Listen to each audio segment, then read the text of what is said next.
Merci, professeur. Alors, pour s'intégrer un petit peu assez rapidement, le constat qui a été fait par notre collègue, c'est qu'il n'y a pas de politique monétaire au Maroc. Donc la conclusion, elle est assez parlante. Il s'est posé également la question comment rendre l'économie marocaine plus résiliente au choc. Et il s'est posé la question, l'inflation chez nous, où est-ce qu'elle trouve son origine? Et il arrive au constat qu'il n'y a pas de politique monétaire, et certainement pas, elle n'est pas d'origine monétaire. Alors, sans aucun doute, la pratique de la politique monétaire ces dernières années, j'allais dire presque les 10 dernières années, la question des ancrages, des anticipations inflationnistes est une idée forte dans toutes les politiques, et en particulier avec même les nouveaux instruments de la politique monétaire, en l'occurrence Forward Guidance, où on essaye d'influer sur les anticipations des agents pour les années à venir. Le constat aussi avec lequel je ne suis pas très en phase avec la réflexion de mon collègue, c'est sans aucun doute, il y a les prix du pétrole ou les prix énergétiques qui ont sans aucun doute été, d'après mon collègue, ce n'est pas une variable explicative de l'inflation que nous sommes en train de vivre, mais je pense que les prix énergétiques combinés à la problématique des chaînes d'approvisionnement qui a peut-être influé davantage. C'est-à-dire, il ne faut pas voir le prix en tant que tel. Rappelez-vous que, par exemple, un navire Chine-Maroc, c'était aux alentours de 3 000, 4 000, 5 000 dollars. Pendant la crise, c'est 30 000 dollars. Donc, la logistique, le transport, etc., au-delà des prix des matières. Donc, la logistique a joué très probablement un rôle très probablement important dans cette question-là. Je vais me limiter à ça, on aura l'occasion de revenir là-dessus. Encore une fois, merci. Je cède la parole à notre collègue et cher ami, professeur Sophie. La parole est à vous. Merci, Monsieur le Président. Merci, cher ami, chers collègues. Je remercie d'ailleurs tous les collègues qui m'ont invité à prendre part à cette table ronde. En fait, le choix de l'axe que je peux développer, ça m'a pris beaucoup de temps, parce qu'il y a beaucoup de choses à dire. Il est difficile de cerner la question de l'inflation sur un seul secteur ou un seul volet. Parce que la connexion entre la sphère financière et la sphère réelle, c'est une relation indissociable. Mais ce qui a suscité mon intérêt au choix de la relation entre l'inflation et surtout le comportement du secteur bancaire, parce que j'ai reçu quelques personnes qui étaient initiées bon, c'était 2 personnes, quelqu'un qui voulait bénéficier du programme Força et un banquier.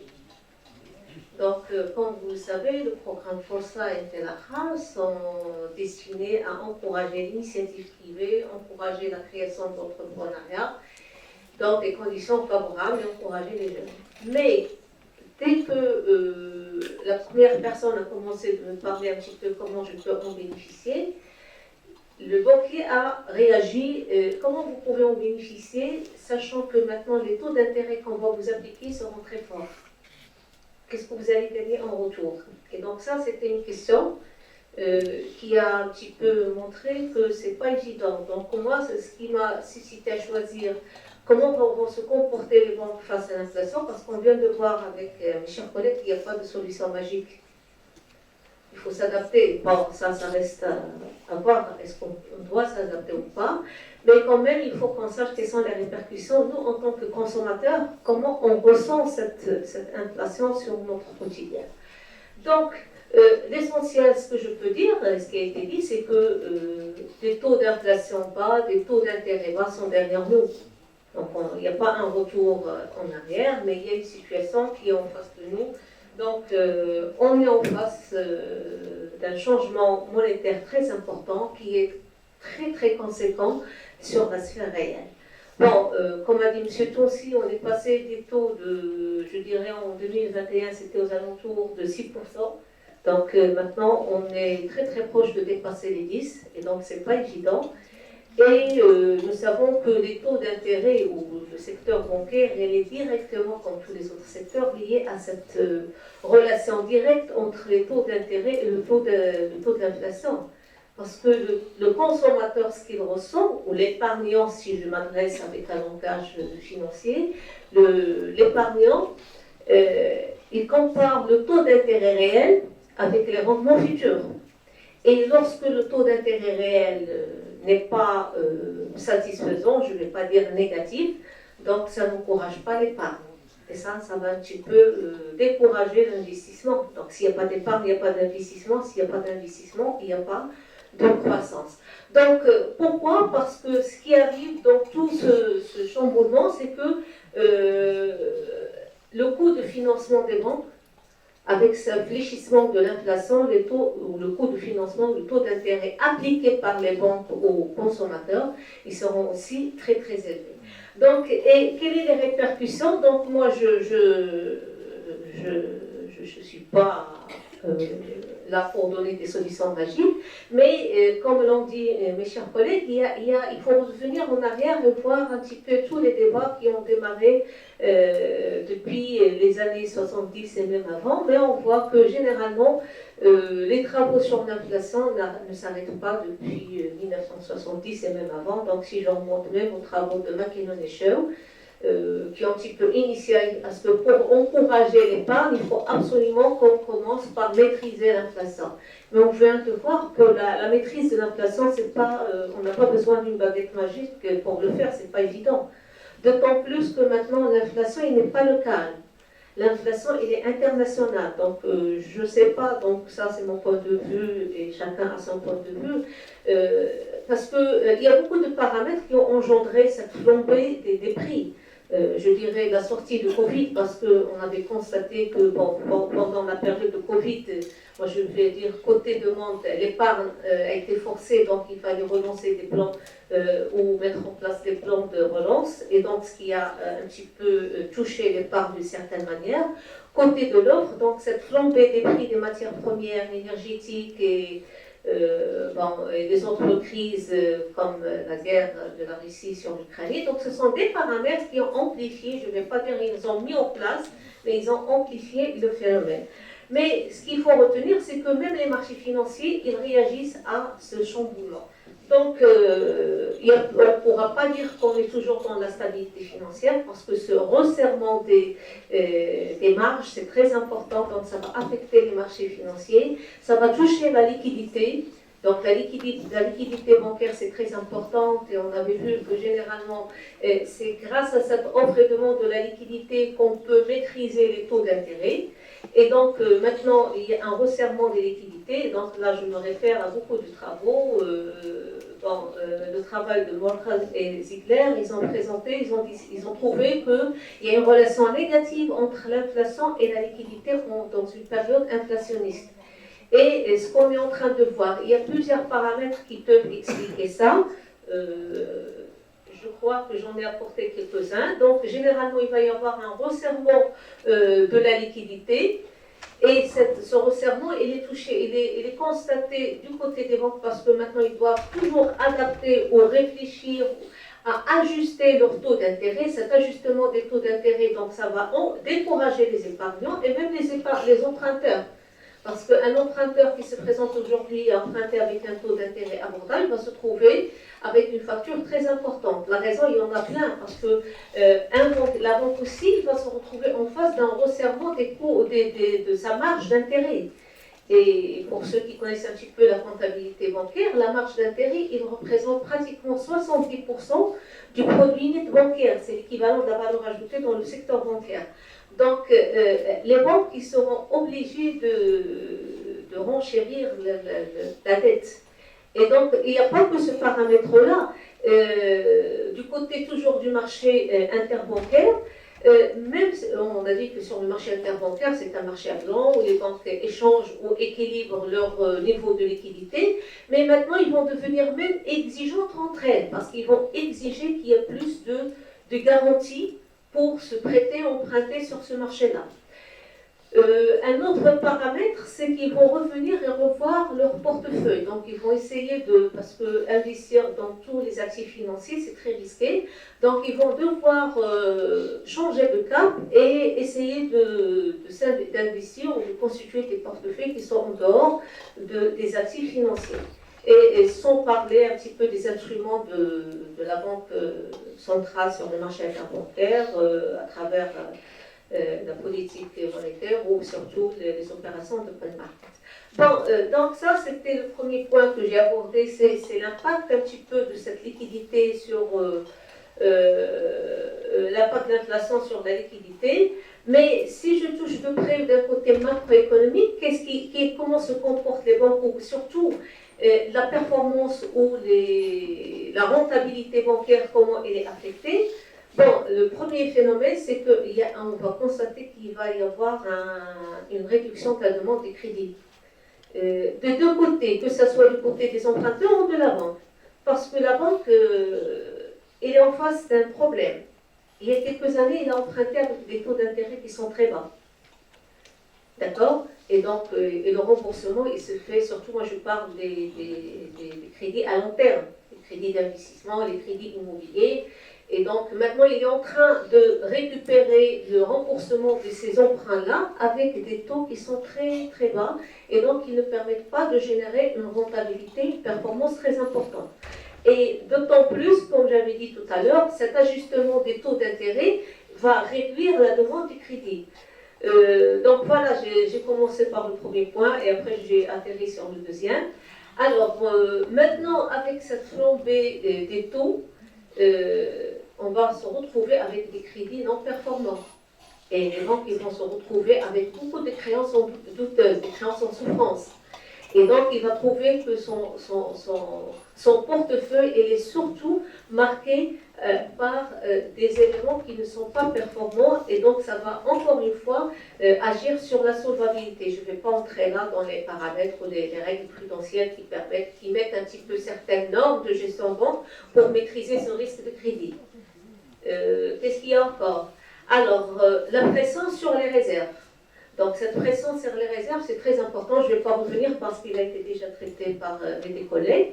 Mais ce qu'on va constater, c'est que je reviens à la première relation épargne-investissement-croissance.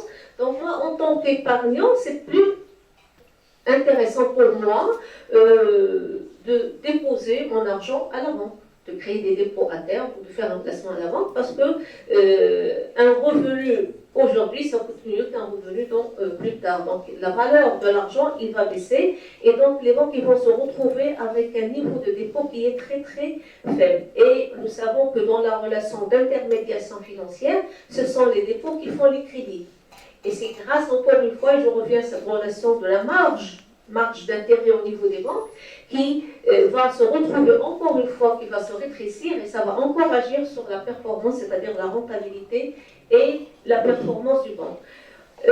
Une autre concurrence, ce n'est pas une concurrence bancaire, mais c'est une concurrence financière qui sera un petit peu dynamisée, c'est que les investisseurs ou les prêteurs et emprunteurs, ils vont plus s'adresser aux banques, ils vont chercher à se financer ou à prêter emprunter au niveau des autres institutions financières, comme les fonds d'investissement. Donc, ils vont chercher à investir dans d'autres actifs plutôt que de rester dans la relation d'intermédiation indirecte. Donc, un troisième point, et donc comme vous pouvez le constater, donc moi donc j'ai fait des constats sur la réalité, mais je me suis un petit peu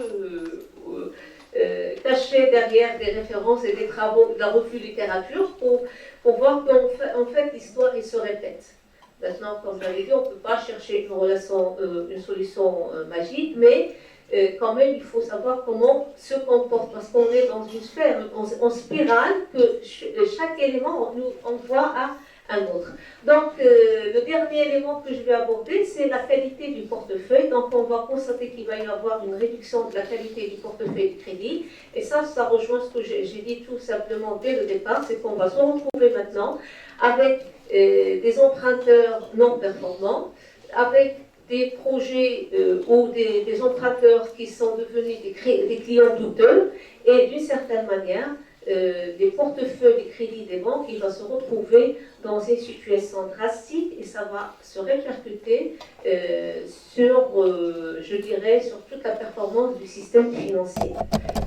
Donc voilà, si j'ai encore le temps, donc je vais juste ajouter une dernière slide, c'est que il y a toute cette cherté du service bancaire est due à un certain nombre de coûts. Il y a des coûts directs et des coûts indirects. Donc ces coûts directs, par exemple, c'est le coût d'augmentation parce que les banques doivent chaque fois ajuster leur taux d'intérêt. Ils vont se retrouver parfois avec leurs actifs qui sont sous-évalués. Et bien sûr les coûts de transaction. Pour les coûts indirects, chaque fois il doit chercher l'information parce qu'on ne peut pas se permettre d'ajuster un taux d'intérêt sans avoir des informations sur le marché. Voilà, donc à la fin je vais terminer par vous mettre à votre disposition deux modèles théoriques qui permettent un petit peu de voir comment peut-on éventuellement procéder à l'ajustement du taux d'intérêt dans le système bancaire dans une période inflationniste. Et merci, monsieur le modérateur. Merci, cher ami. Alors, professeur Solhi a soulevé un certain nombre de questions. La connexion entre la sphère réelle et la sphère monétaire, la question des taux d'intérêt et quel devrait être le comportement des banques face à une pareille situation. Elle a également soulevé la relation épargne-investissement. Elle anticipe un certain nombre d'événements, j'allais dire, un resserrement de la liquidité, une moindre performance bancaire. J'ai le sentiment que les prévisions sont des prévisions pessimistes. C'est sûr qu'avec ce qui se passe au niveau international aujourd'hui, une instabilité financière également internationale, avec la faillite d'un certain nombre de banques, en l'occurrence la fameuse banque Silicon Valley Bank, qui a eu également des répercussions sur le cas suisse, Crédit Suisse. Et là, d'après les analystes, on s'attend à ce qu'il y ait peut-être d'autres banques qui, elles, puissent faire faillite. Mais on va certainement limiter les dégâts. Il y a déjà des... Donc cette instabilité financière internationale, couplée avec les dernières décisions, en particulier de l'OPEP, de réduire leur production quotidienne de pétrole, ferait très probablement que les prix énergétiques que nous sommes en train d'avoir, $70 le baril, 80, il y a de fortes chances qu'on puisse arriver dans un temps relativement court à une centaine de dollars. N'y a-t-il pas également ce risque que les choses s'aggravent dans les quelques mois, pour ne pas dire quelques années à venir?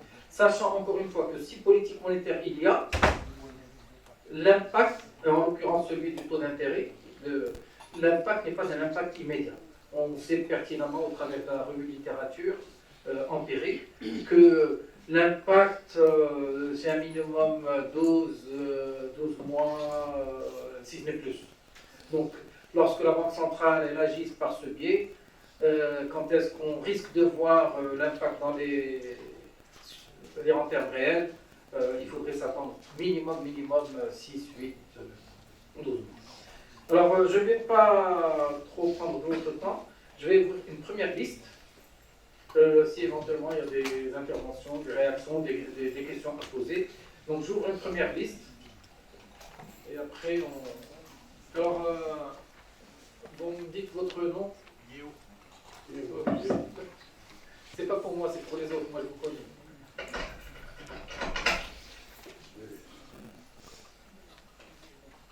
Professeur Willy, professeur Dialgo, pardon, Navary,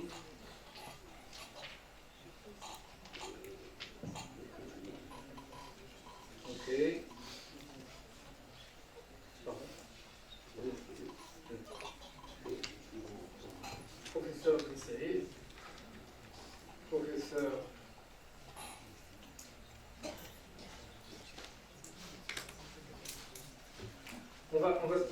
là j'en ai déjà 1, 2, 3, 4, 5, 6, 7. On démarre par cette première liste et après je vous dirai une deuxième liste si ça ne vous dérange pas. Alors, il va falloir qu'on soit direct.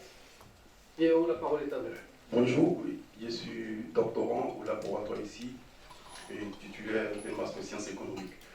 J'aimerais, mon intervention va se baser sur l'intervention du professeur Zakaria Firano et qui concerne l'origine de l'inflation.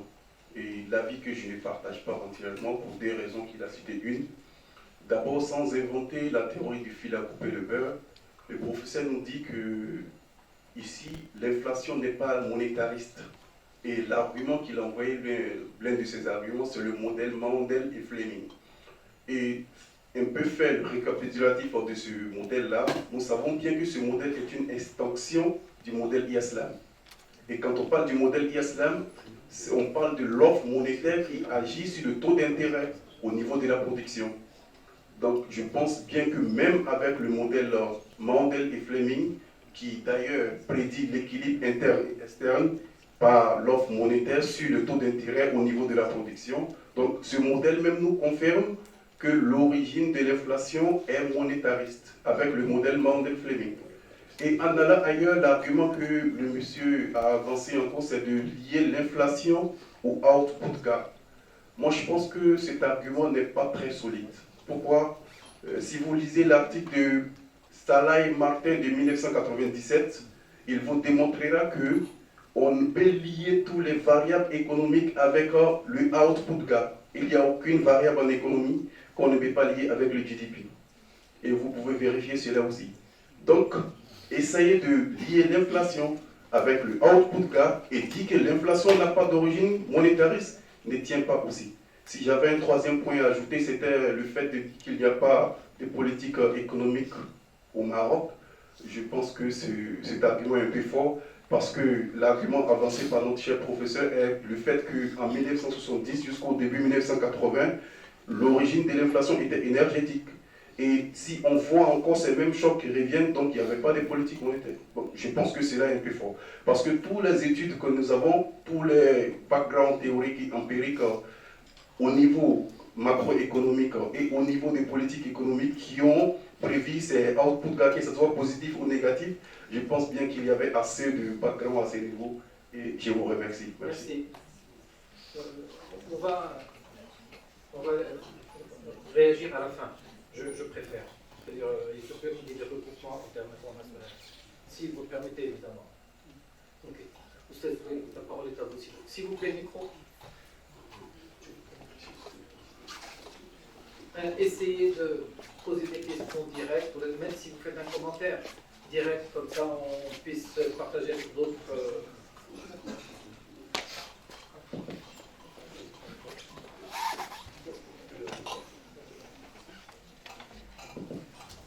Merci Monsieur le Président, mes chers collègues et amis.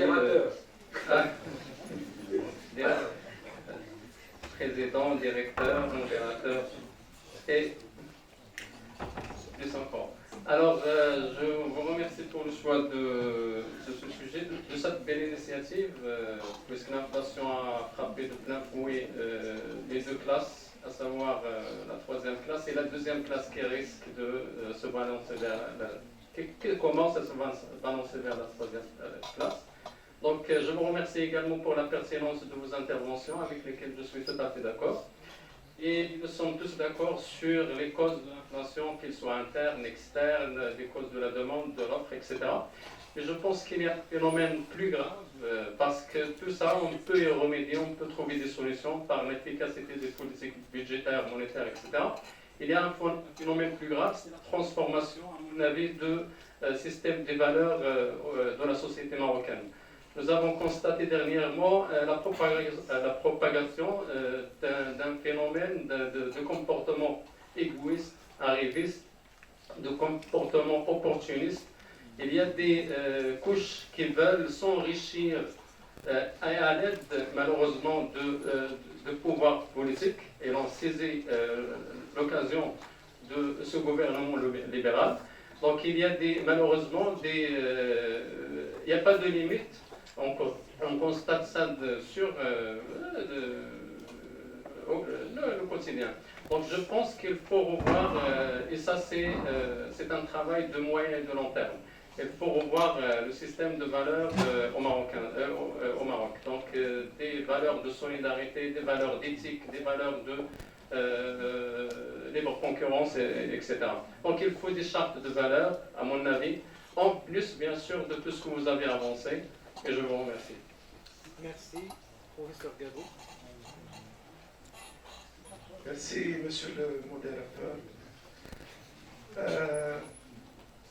Tous mes collègues, toutes les interventions de mes collègues se sont concentrées sur les deux voies de l'explication de l'inflation. La politique monétariste, qui est basée sur l'équation de Fischer, l'équation quantitativiste, et sur la politique, la deuxième voie, la politique budgétaire et le déficit budgétaire. Est-ce qu'on ne peut pas expliquer actuellement l'inflation par autre chose que ces deux voies? Je pense personnellement à une inflation que je peux appeler personnellement l'inflation par le progrès technique. Je m'explique. Ces 20 ou 30 dernières années, on a vu des pays émergents comme la Chine, l'Inde, le Pakistan, qui connaissent une progression très très importante. Donc qui dit progression, dit création de la valeur ajoutée. Qui dit création de la valeur ajoutée, dit au niveau de la répartition des salaires élevés. Qui dit salaire élevé, dit demande. Donc la demande internationale, on a vu au niveau de la demande internationale une demande supplémentaire qui est très importante. À mon avis, l'apparition de cette demande internationale peut engendrer une hausse des prix au niveau international. Et ça va continuer encore pour plusieurs années. Et à mon avis, lorsqu'on entend actuellement au Maroc, au niveau c'est Hassan à Seydou Chaoui, lorsqu'on dit que c'est pas normal d'exporter les tomates, il faut les laisser aux Marocains. Humainement, oui, socialement, tout ce qu'on veut. Mais lorsqu'on voit si le Chinois a besoin de ces tomates, on sera obligé de les exporter en Chine. Pourquoi? Parce qu'on sera devant un dilemme. Soit on va consommer des tomates et on va se priver probablement des appareils ou des médicaments pour lutter contre le cancer c'est des possibilités. Donc on va préférer exporter nos produits pour avoir des produits à haute technologie. Ça c'est le produit. Donc à mon avis, ça va continuer encore pour plusieurs années. La deuxième partie, c'est l'inflation par l'offre, qui a commencé essentiellement avec le début du Covid. Donc, à mon avis, la crise du Covid et la crise de la guerre avec l'Ukraine, entre la Russie et l'Ukraine, va réduire la quantité offerte sur les marchés. Donc, automatiquement, on va observer une inflation qui va être plus importante. Merci. Merci. Taha. S'il vous plaît, micro, faites passer, s'il vous plaît.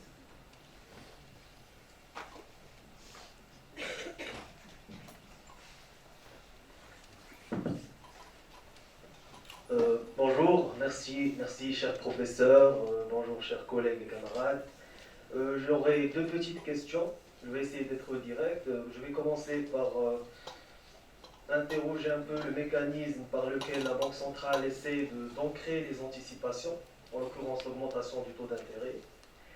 Est-ce que cette action-là n'est pas susceptible d'aggraver peut-être la situation en créant plus d'inflation, sachant que le producteur aujourd'hui, il doit supporter la hausse des coûts de la matière première, des produits énergétiques, est-ce qu'il ne va pas aussi supporter le coût de financement? Et donc tout cela, est-ce qu'il ne va pas se répercuter au niveau du prix final, c'est-à-dire le prix de vente des produits? Et une deuxième question, c'est par rapport au marché de gros. Est-ce qu'on a besoin de réformer ces marchés-là, notamment le volet d'intermédiation? Est-ce que le fait d'avoir plusieurs intermédiaires entre le producteur et le consommateur, ce qui fait bien sûr augmenter, accroître les marges commerciales, est-ce que cela aussi n'est pas cause de l'inflation alimentaire peut-être qu'on est en train de vivre? Merci. Merci.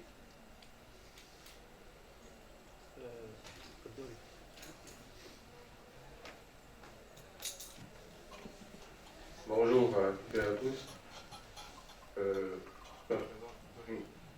Tous les médias étudiants en master en sciences économiques. Je voudrais vous remercier, cher professeur, pour votre intervention qui sont vraiment riches d'informations. J'ai toute une petite remarque sur ce qui a été dit par M. Ferrand en ce qui concerne la fixité du taux de change et les marges de manœuvre de la politique monétaire. Et puis, ce qu'on sait déjà dans la littérature, c'est bien théorique, empirique, et même en fait maintenant que voilà, les pays adoptant un régime de change fixe vont subir les chocs inflationnistes. Donc les chocs inflationnistes vont être pas plus sévères que les pays adoptant un régime de change flexible, malgré leur marge de manœuvre de politique monétaire qui est restreinte.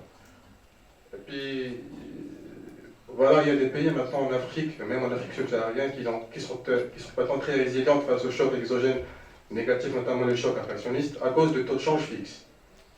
Alors, est-ce qu'il y a, peut-être que le Maroc adopte un régime de change fixe, mais pas avec, mais peut-être qu'il n'a pas montré une résilience très importante, peut-être qu'il a une hétérogénéité en Afrique, peut-être, mais est-ce que vraiment le régime de change fixe peut vraiment voilà, atténuer les chocs inflationnistes qui sont mis en place? Et merci.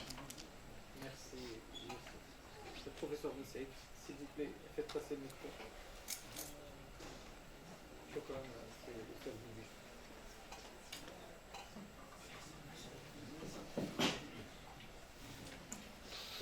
juge. Bonjour.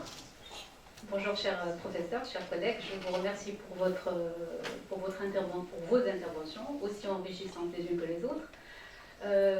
Mon interrogation, mon commentaire est par rapport à ce contexte qu'on est en train de vivre, justement, qui était dû, premièrement, à une pandémie imprévue. Ces deux événements imprévus, la pandémie qui a touché tout le monde entier, qui est complètement imprévue, qui a eu des répercussions qu'on est en train de contrer jusqu'à aujourd'hui, couplées ou combinées ou conjuguées par la guerre russo-ukrainienne. Alors, je reviens au Covid et les politiques publiques qui ont été menées par les États, et notamment cette injection massive en termes de liquidité qui a, à mon avis, participé et grandement à cette inflation qu'on est en train de vivre. Je ne dis pas que c'est la cause principale. Mais si vous remarquez ou si vous revenez un peu en arrière, juste post-Covid, dans le contexte post-Covid, on a assisté à des augmentations de prix sur les marchés concernant certains secteurs, y compris l'agroalimentaire, qu'on a commencé à observer même avant le déclenchement de la crise russo-ukrainienne. Donc finalement, la crise c'est venu pour envenimer la situation, bien entendu, parce que ça a touché l'ensemble des plusieurs secteurs, puisqu'on est en chaîne, et plusieurs chaînes d'approvisionnement, etc. Donc c'est devenu une inflation qui englobe ou qui touche les différents secteurs, une inflation globale. Maintenant, la question qui se pose, on est dans un grand problème réel de pouvoir d'achat. Et la banque, c'est le devoir maintenant de la Banque centrale de régler le problème. Je reviens à... Bon, tout à l'heure, vous avez dit que la Banque centrale, il n'y a pas de politique monétaire de la Banque centrale, il n'y a pas de... c'est-à-dire que, je ne dirais pas qu'il n'y a pas de rôle de Banque centrale, mais c'est comme si la Banque centrale n'agit pas vraiment pour réguler ou pour maîtriser cette inflation. On avait des interventions en termes de taux directeurs. Déjà on s'est inscrit dans un processus inflationniste, j'ai dit bien avant la guerre russo-ukrainienne. On a eu des augmentations des taux directeurs qui sont venues, à mon avis, très tardivement, qui sont arrivées très tardivement par rapport aux pays européens qui nous ont précédés. D'accord? Européens ou américains en premier, européens. Ma question, maintenant, on est dans un réel problème, une question réelle de pouvoir d'achat à laquelle on devrait agir, parce que finalement, on est dans une crise, dans une inflation, et ça va retentir sur une crise sociale, économique. On est déjà dans une crise économique, mais pour continuer à soutenir la société, en fait, le pouvoir d'achat, que faut-il faire? Bon, je pose la question parce que c'est une vraie question qui pose un problème aujourd'hui. Merci. Merci, Stella. Professeur Macao. Micro, s'il vous plaît, faites circuler.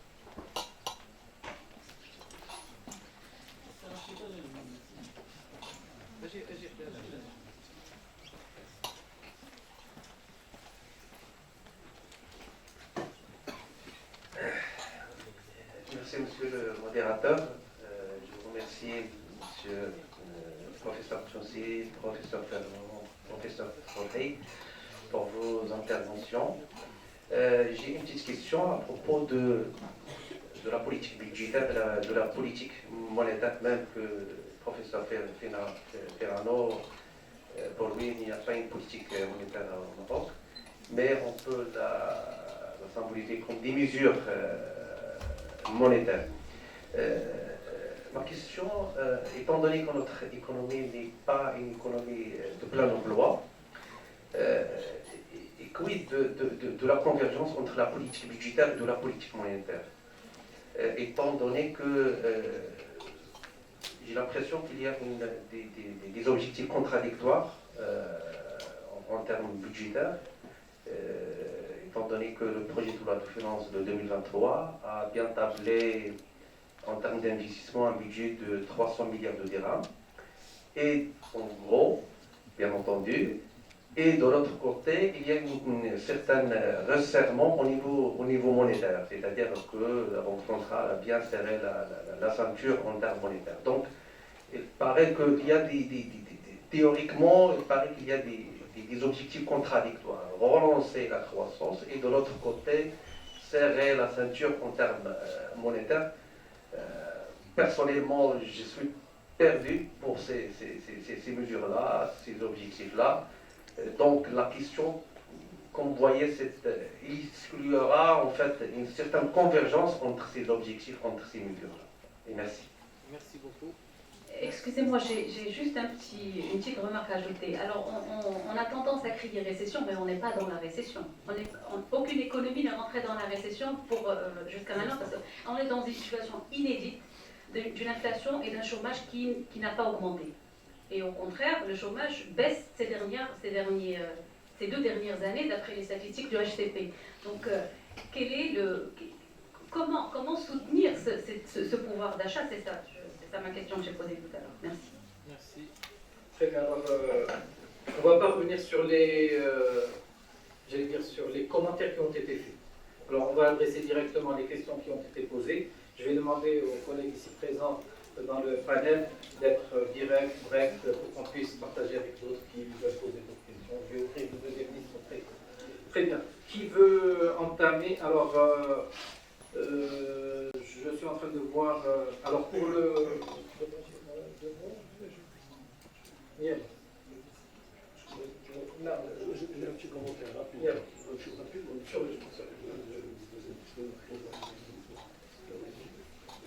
Bien. Alors, rapidement pour le policier mixte, rapidement. En même temps, je réponds au pouvoir d'achat.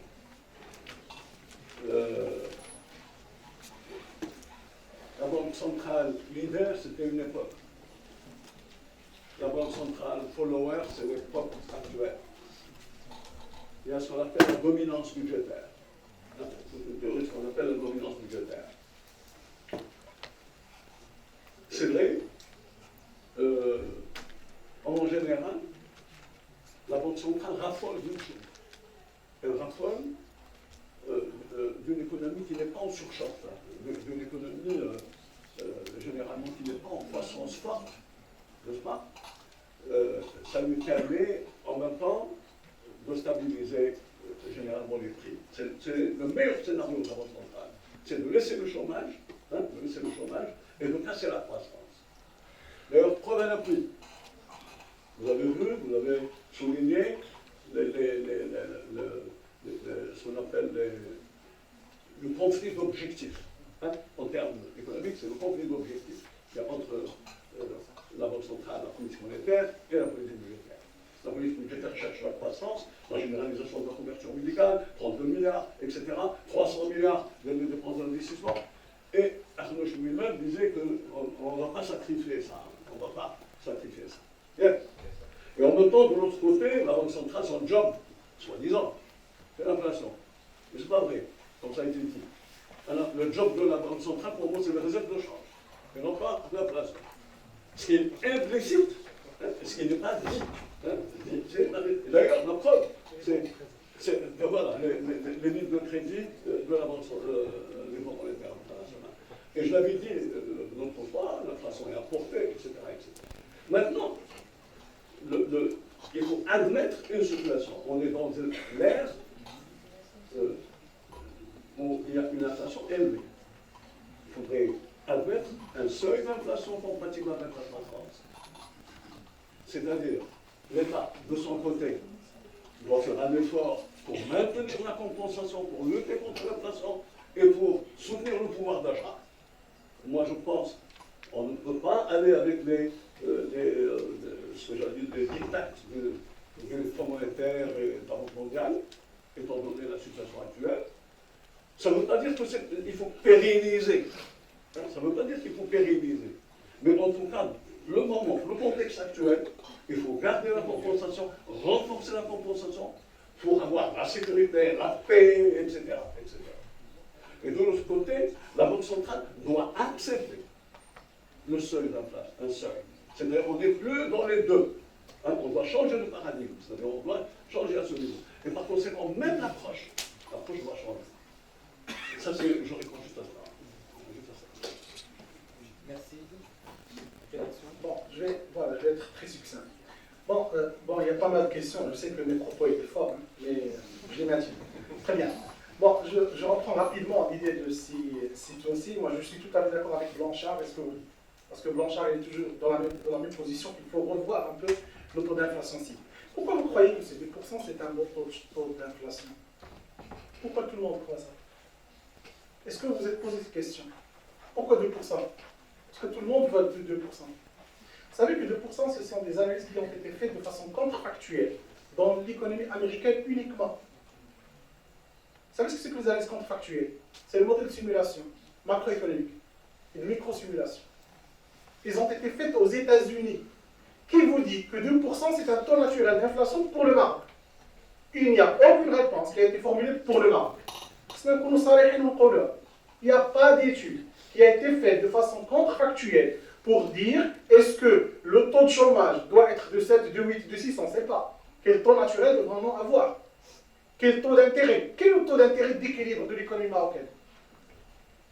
On ne sait pas. Quel est le taux d'inflation d'équilibre? On ne sait pas. Ce sont des analyses qui ont été faites aux États-Unis. Et tout le monde en croit. Pourquoi? Parce que la Fédérale Réserve a ancré vos anticipations. Vous avez compris ce que je viens de dire? C'est la Fédérale Réserve qui a ancré les anticipations de toute la planète à 2%. Très bien, je reprends en question. Expliquer le taux naturel, parce que c'est important. Ah oui, bon, bon, très bien. Maintenant, je reviens aux questions. Après, on peut débattre. Bon, je réponds par exemple, la politique monétaire. Bon, vous allez, je ne sais pas est-ce que vous allez me croire ou non, mais moi je crois que la réaction de la Banque centrale était pour les ancrages d'anticipation et était aussi pour répondre au dogmatisme de Bernanke. C'est parce que vous connaissez le papier de Bernanke de 1991. Bernanke croit en 1991, celui qui a créé ce qu'on appelle l'accélérateur financier, il croit que le taux d'intérêt, lorsque vous le mobilisez, vous pouvez affecter à la fois la politique monétaire et la stabilité financière. Les deux. Et ça, c'est un papier très important à voir, de Bernanke. Et moi, je crois que la Banque centrale, elle a réagi non pas pour l'inflation, ce qu'elle déclare réellement, elle a réagi pour ce qui se passe au niveau du marché des bons du trésor. Et là, on va être encore plus fort pour dire que la politique monétaire, elle est en avantage pour la politique budgétaire. Et je prends mes paroles et j'en assume la responsabilité. Pourquoi? Si vous regardez la courbe des taux des bons du trésor sur le marché secondaire, vous allez vous rendre compte qu'on a fait baisser la courbe des taux depuis 2010 jusqu'à 2021 et on a atteint un taux de rendement annuel des bons du trésor de 1,8%. Dites-moi de quelle attractivité de l'investissement sur les marchés on parle. Et on est en train de parler de plus de 500 milliards de dirhams qui sont sur ce marché, la moitié du PIB. Est-ce que vous voulez que la Banque centrale laisse l'épargne publique rémunérés avec 1,8%. Vous savez une chose, et là je parle un peu des gens qui font de la microéconomie avancée sur les marchés et de la finance. Vous savez que la courbe des taux, elle s'est déplacée avant que la politique monétaire ne change. C'est ça à l'université. La courbe des taux s'est déplacée avant même que le taux directeur ne change. Qu'est-ce que ça veut dire? Ça veut dire que les agents économiques commençaient à croire que le taux d'intérêt sur les marchés n'est pas réel. Alors est-ce que vous voulez que la Banque centrale reste sans rien faire? Elle était obligée pour deux raisons. Premièrement, c'est pour augmenter le taux de rendement des banques du Trésor parce que l'épargne publique, il va dans les banques du Trésor. Ras ou le bas blesse dans l'économie marocaine. Deuxièmement, vous voulez que toutes les banques centrales dans le monde qui sont en train de faire de la compétitivité ou de la concurrence, je ne suis pas d'accord avec le terme compétitivité, sur les flux de capitaux, tout le monde rémunère à 4%, 5% et le Maroc il va rémunérer à 1,8%. Comment on va attirer les capitaux? Comment nous allons garder ce qu'on appelle notre balance de paiement? Et donc moi je vois que la Banque centrale n'a pas réagi de façon explicite pour l'inflation. Elle a réagi aussi pour des raisons de politique budgétaire et de politique de stabilité financière. Bon, maintenant, je réponds rapidement à d'autres questions. La dernière. Je reviens à notre cher docteur. Je suis tout à fait d'accord avec ce que vous avez dit par rapport à vos remarques, mais je pense que vous n'avez pas bien compris mes propos. Moi, je n'ai pas parlé de politique économique, j'ai parlé de politique monétaire. Mandel Fleming, je n'ai pas parlé de Mandel Fleming dans le raisonnement monétariste, j'ai parlé de Mandel Fleming dans le raisonnement du choix de la politique monétaire et du régime de change. Mais après, on peut faire ce débat, c'est pas bon. Dernière chose, c'est par rapport au régime de change, la fixité du régime de change. Vous croyez que moi, si vous voulez mon point de vue personnel, moi je ne crois pas à ce que dit le FMI. Ça veut dire, moi je ne crois pas qu'il faut passer vers un régime de change flottant parce que le FMI le dit. Maintenant, quel régime de change est meilleur pour absorber les chocs? Je suis tout à fait d'accord avec vous. C'est le régime de change flottant. Mais il faut que vous soyez compétitif et il faut que les ménages aient les capacités d'absorber les chocs. Si vous n'avez pas ces deux conditions, vous allez vous détruire votre économie. Il y a beaucoup d'exemples. L'Égypte, c'est un exemple. Donc là, même si moi je sais, parce que j'étais plusieurs fois au FMI, je sais que même dans l'UFMI, vous avez ces comptes, ils sont partagés. Ils ne savent pas quel type de régime est le meilleur. Mais maintenant, le type de régime qu'on devrait adopter, ça devra prendre en considération les spécificités macroéconomiques du Maroc. Je m'excuse. Merci. Merci beaucoup. Merci. Donc, je ne vais pas revenir sur la question du régime de change, un petit peu, je partage le même avis que mon collègue. Mais par contre, je reviens à une question très importante, c'est le système des valeurs. Ça, c'est très important. Donc, c'est vrai, on est en train de constater qu'il y a un glissement des classes sociales de couches moyennes vers des couches au-dessous de la moyenne. Mais il y a des comportements opportunistes, mais il y a aussi un certain comportement macroéconomique qui n'est pas pris en considération. Généralement, quelqu'un parlait du problème des intermédiaires. Mais les intermédiaires sur le marché, ils ont toujours existé.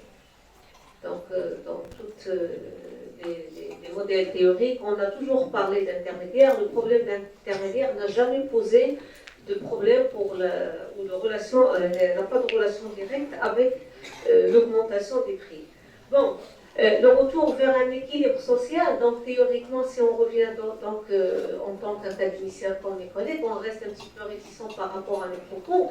Donc si on remonte un petit peu, on relit les travaux, généralement l'équilibre, comment il est établi ou comment on peut revenir, parce que quand j'avais commencé mes propos par dire un retour vers des taux d'inflation faibles ou négatifs, ça c'est derrière nous.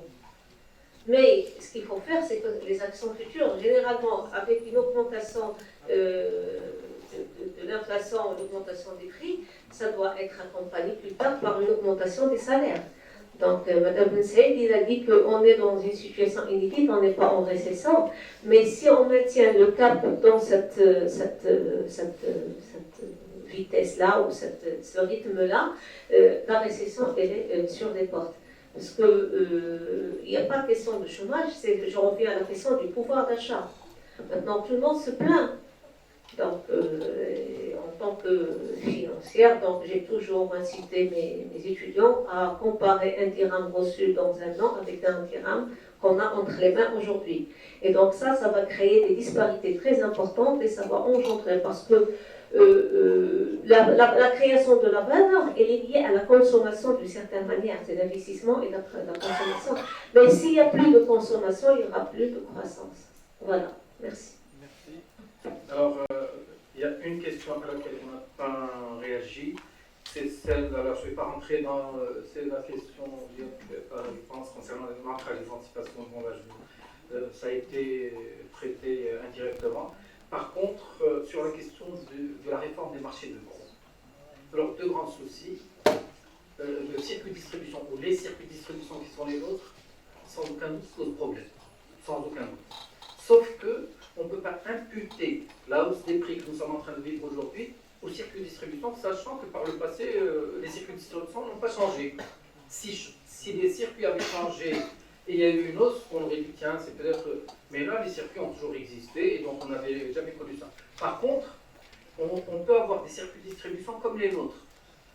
Dans d'autres pays, on a, lorsque vous prenez un petit peu la segmentation des circuits, on peut avoir les mêmes circuits, sauf que dans d'autres pays, les circuits de distribution, dans chacune des étapes, il y a une valeur ajoutée qui est créée. Dans le cas qui est le nôtre, il n'y a pas de valeur ajoutée dans les circuits. Et donc, on ne voit même pas l'intérêt de ce segment, de certains segments. Voilà, je vais me limiter à ça. On va ouvrir une deuxième liste sous contrôle de mes collègues qui ont des cours, etc. Ça va être 3 personnes, pas plus, 10 minutes. تفضل اعطيني السميه الله يخليك rapidement. حسن. عندك حسن كيفاسي. تفضل. مختار. Et c'est Adi. Très bien, on va se limiter à 3. Il y a des étudiants qui ont, il y a des collègues qui attendent aussi. C'est Hassan Tfadal. La parole est à vous. Le micro, s'il vous plaît. C'est Monsieur Ouad.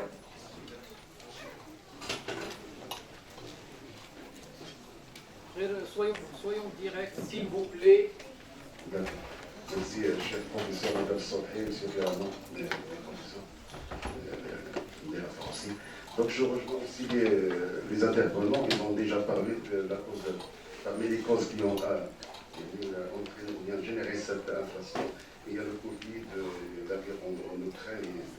Donc moi, je voulais tout simplement rajouter, est-ce que la politique du Maroc vert et l'élimination, la suppression de la caisse de compensation, est-ce qu'elle a aussi été un effet majeur pour négatif, est-ce qu'elle a joué négativement sur ce? Et aussi, est-ce qu'on peut parler de stagflation au lieu de l'inflation? Dernier point, c'est vu que cette inflation, s'il a été touché en Europe aussi, donc c'est international. Donc là, comme on entend dire que cette inflation elle est importée de l'étranger. Est-ce qu'il n'y a pas un partenariat international avec le Maroc et les autres pays comme ils sont tous touchés pour sauver ou bien trouver des remèdes à cette situation? Merci beaucoup. Merci. Très bien.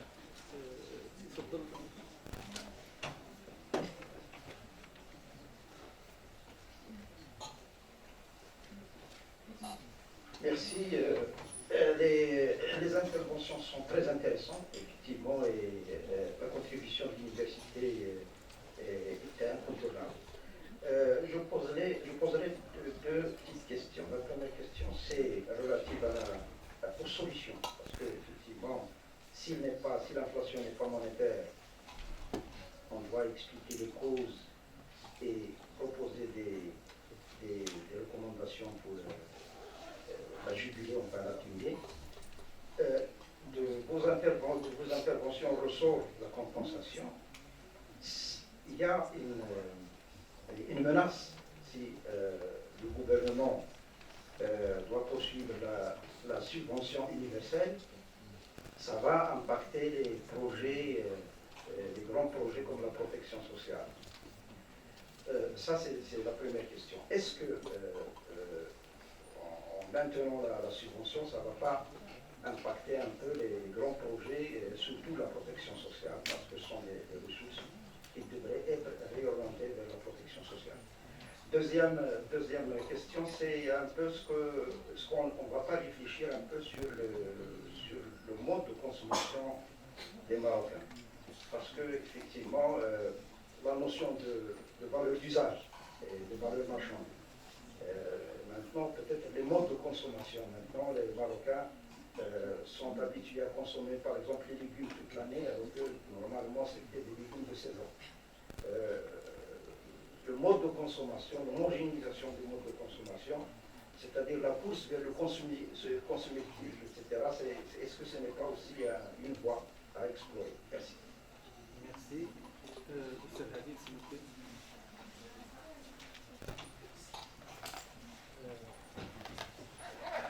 Alors, bonjour tout le monde.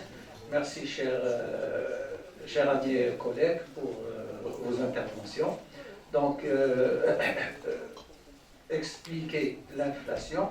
Donc, il y a une multitude de facteurs donc, pour expliquer cette inflation. Et puisque l'inflation, heureusement, elle est mondiale, donc, pour être un peu optimiste, donc c'est un peu moins grave que si on avait une inflation locale uniquement au Maroc. Le gouvernement, il explique l'inflation principalement par les coûts, par l'augmentation des coûts, c'est ça l'explication du gouvernement. Et bien sûr, donc, en bonne partie, c'est une inflation importante, mais peut-être au début. Je pense que maintenant, c'est le niveau d'inflation. Et c'est aggravé localement par d'autres facteurs, la spéculation, la rente, des facteurs politiques. Donc tout ça, c'est des sources. Alors, oublions les taux d'inflation anciens, je ne pense pas. Je pense que peut-être oublions les niveaux des prix anciens. Mais la valeur du dirham dans le futur, ce n'est pas la valeur du dirham qu'il y a. Donc, le 10%, c'est par rapport à février 2022. En février 2024, on n'aura pas 10% par rapport à février 2023. J'espère, parce que c'est un peu grave. Oui, mais 10% chaque année, c'est... La moyenne serait de 6,6. D'accord. Donc, bien sûr, je pense que la question urgente qui a été soulevée, c'est la question du pouvoir d'achat. Et je sais que cette question du pouvoir d'achat, il sera résolu, parce que c'est une question de stabilité du pays. Donc, lorsqu'il sera résolu, j'espère, mais il y aura forcément un certain ajustement qu'on ne va plus revenir au niveau des prix, mais le niveau des prix actuel va devenir normal. Et acheter la tomate à 15 dirhams, ça va devenir normal, s'il y a un ajustement du pouvoir d'achat. Et le prix de tomate, on va accepter 15 dirhams, donc on va dire, mais la tomate à 15 dirhams, c'est pas cher. Comme ce qu'on dit maintenant, le prix, c'est question de référence. C'est pour ça que je suis un peu optimiste, parce que les interventions, mais j'ai dit parce que lorsqu'on est face au mur, on va forcément trouver des équilibres et des ajustements. Merci. Je complète un petit peu ce que vous étiez en train de dire. C'est pour ça que j'avais dit que normalement, ce qui doit accompagner cette vague, c'est l'augmentation des salaires. Parce que lorsqu'il va y avoir une augmentation du salaire, il va y avoir un rééquilibrage du pouvoir d'achat, parce que là, il y a le revenu nominal, mais il y a aussi le revenu réel. C'est vrai, on va constater une augmentation des revenus, mais ça reste sur le plan, le revenu réel, il va rester stable, et comme ça, on pourra accepter cette réalité. Mais tant qu'il n'y a pas cet accompagnement d'augmentation des salaires ou du revenu nominal, ça va venir, mais en attendant l'arrivée de cette augmentation, il va y avoir un glissement des couches sociales, et ça c'est très important, et ça va creuser un petit peu l'écart très important, et ça peut toucher, comme a dit monsieur, la protection sociale, qui est un pilier très important. Merci. Je vais quand même réagir à cela amicalement. Je ne suis pas certain que l'augmentation des salaires soit la solution. Il se peut qu'on crée davantage une spirale inflationniste. Au travers la boucle salaire-prix que nous avons toujours enseigné à nos étudiants, n'y a-t-il pas un risque? Et le 1er mai arrivant, il va y avoir des négociations dans les quelques semaines à venir, etc. Et donc, par conséquent, attention, il faut aussi être vigilant par rapport à cela, et surtout une perte de compétitivité, étant donné que la productivité ne suit pas. C'est-à-dire, on peut augmenter les salaires, sans qu'il y ait une correspondance en termes de productivité, il n'y a pas un risque. Et qu'on soit déclassé d'un produit compétitif, que ce soit export ou autre, un peu importe, même au niveau domestique. Donc, il faut être vigilant pour le salaire-prix. Dernière réaction, si vous permettez, par rapport aux questions qui ont été soulevées par les trois intervenants. Hassan, là, pardon, tu réagis, ouais, à la limite, c'est pas dans l'ordre. Hein. Je voulais réagir sur la question de subvention. Par rapport à cher Endil, il y a ce qu'on appelle l'effet de déplacement. Un effet de déplacement à la Wisman People. Ça veut dire, une fois, qu'est-ce que la guerre ou la crise, on offre des dépenses, n'est-ce pas? Mais une fois la crise qui est touchée, on a une poche. C'est la même chose.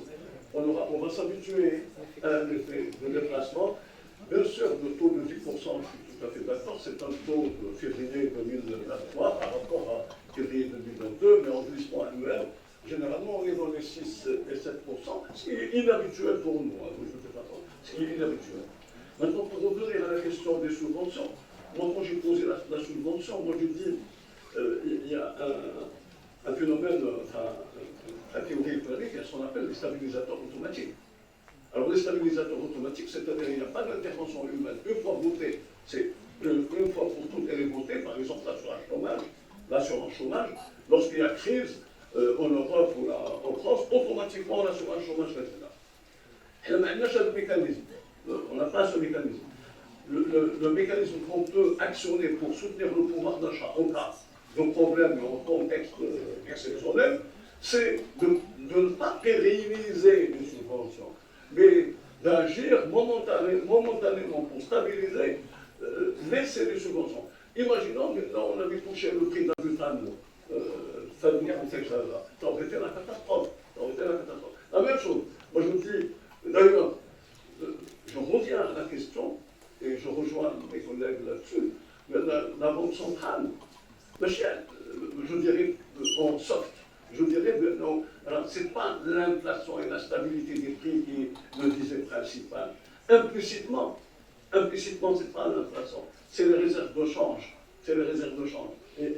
Et ça, généralement, ça me laisse dire que la lecture de la situation monétaire est une lecture qui laisse à désirer.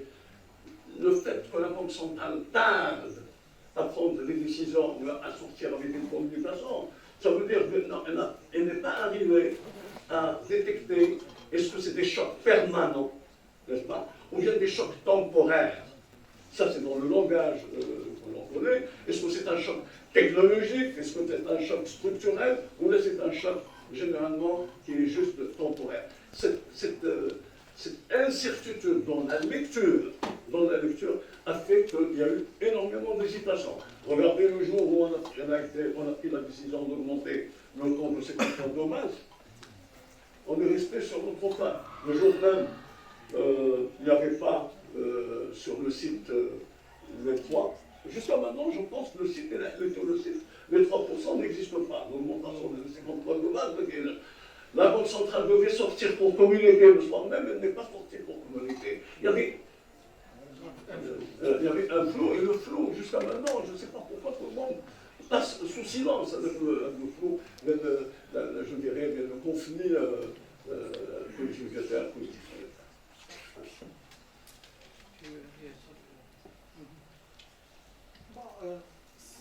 Si vous permettez juste une petite remarque, hein, je ne vais pas répondre complètement à ce qui a été formulé.